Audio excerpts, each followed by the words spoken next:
I knew something was wrong the moment I saw the dock worker sprinting toward me, waving his arms like he was directing an emergency landing. His face was red, his eyes wide, and before I could even ask what happened, he yelled, "Your boat! It's gone!" For a second, my brain refused to process his words. Gone? My boat? That wasn't possible. I had tied it up myself, double-knotted, like always. It wasn't some flimsy rental. It was my pride and joy, the Sea Breeze, a boat I had spent years perfecting. Then the real horror hit me. This wasn't just any theft. This was her. Karen. I whipped around, scanning the water, and there she was, a blonde menace in a sun hat, gripping the wheel of my boat like she owned it. Music blared from the speakers, and she was waving at confused boaters like she was royalty. My stomach dropped. She said she was just taking it for a quick ride, the dock worker stammered. Quick ride? That was a phrase you used for borrowing someone's bike. Not a damn boat. I could feel my pulse hammering in my skull as I fumbled for my phone. I barely registered Jim, my best friend, jogging up beside me, mid-sip from his iced coffee. "What's going on?" he asked. Then he followed my gaze and did a double-take. "Wait, is that? No. No way. Oh, it's her," I gritted through clenched teeth. Karen had been a thorn in my side for months, a walking, talking tornado of entitlement. She lived a few houses down and had made it very clear that she believed boats should be shared among the community. Her reasoning? Not everyone can afford one, and that's just unfair. The last time I'd seen her, she had been passive-aggressively admiring my boat, sighing loudly about how she wished she had one, how unfair it was that some people just hoarded luxury items. I had laughed it off, never imagining she would actually have the audacity to steal it. But there she was, at the helm of my boat. I could already see the disaster unfolding. Karen was no captain. Hell, I doubted she even knew how to start a lawnmower, let alone steer a vessel. She was tilting wildly, swerving between boats, ignoring the angry shouts of actual sailors. Jim let out a low whistle. "Well, buddy, you're either gonna need a lawyer or the Coast Guard." I was already dialing. The marina security was a joke, so I went straight to the real authorities. As I waited for the Coast Guard to pick up, I gritted my teeth, watching Karen take a selfie with her phone in one hand and the steering wheel in the other. "Coast Guard, what's your emergency?" "Yes, hi. My boat's been stolen." That got their attention. "Stolen? Do you have a description?" "Oh yeah," I said, my voice tight. "It's a 24-foot cruiser named Sea Breeze, currently being piloted by a lunatic in a sun hat who has no idea what she's doing." Jim choked on his coffee. "Did you just call her a lunatic to the Coast Guard?" The officer on the line paused, then asked in a perfectly neutral voice, "Do you know the individual?" "Unfortunately, yes." I could hear keys clacking on the other end. "We're dispatching a patrol boat now." "Is she armed?" I watched Karen attempt to do some sort of twirl with the boat, nearly taking out a dock ladder.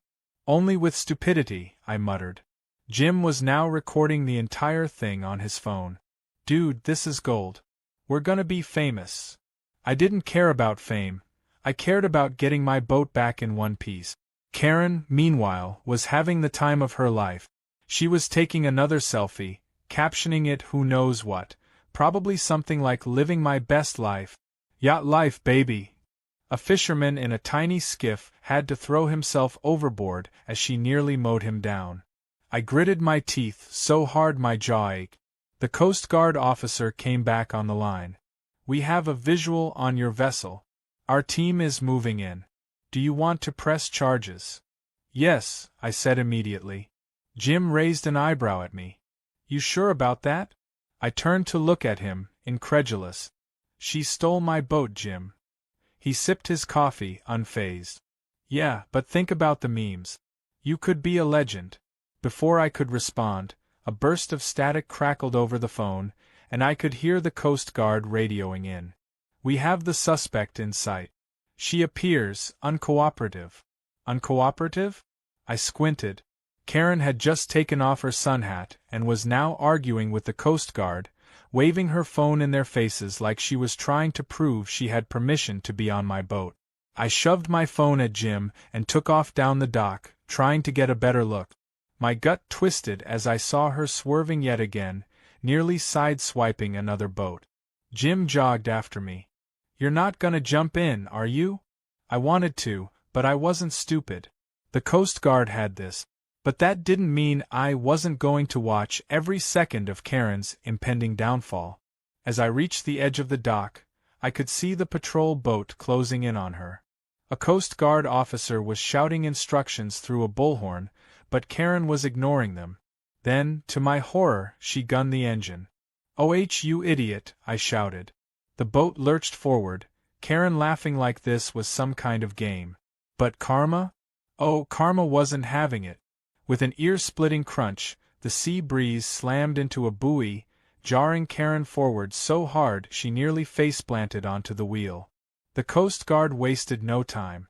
Within seconds, officers were boarding my boat, securing the engine, and yanking Karen away from the controls.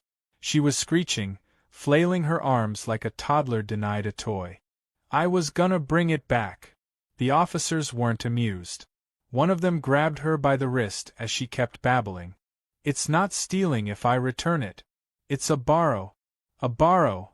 Jim doubled over laughing. "Did she just say a borrow? Oh man, this is priceless." I wasn't laughing. I was too busy staring at my boat, my beautiful, damaged boat. The hull had a nasty dent from the collision, and I could already tell I'd be dealing with repairs. My stomach churned.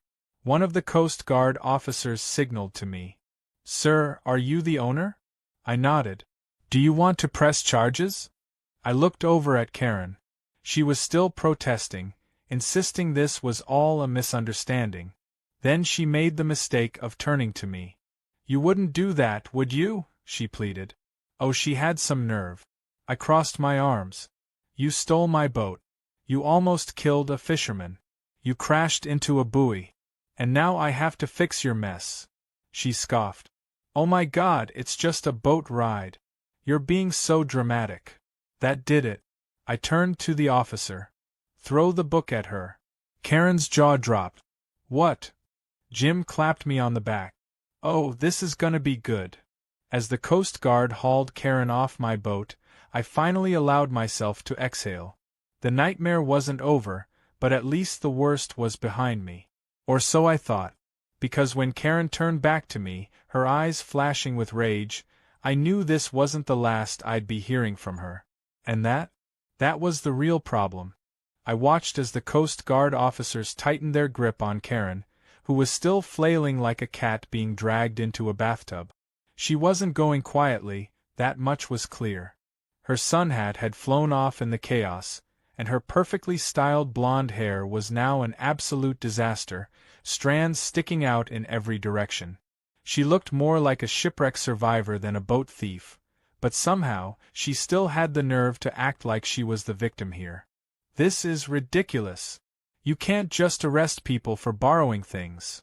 Karen shrieked as the officers tried to get her onto their patrol boat.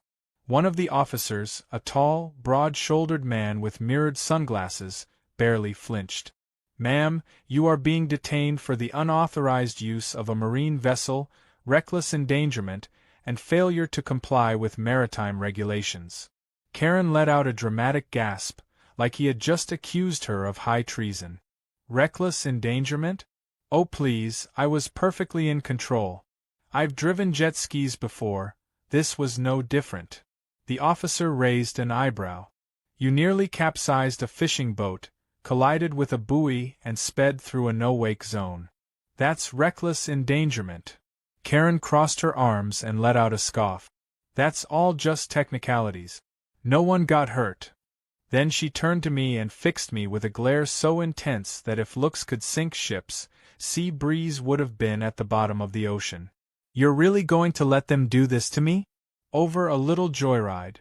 I stared at her, trying to comprehend the sheer audacity. "Karen, you stole my boat. Oh my God, for the last time, I borrowed it. And I was gonna bring it back.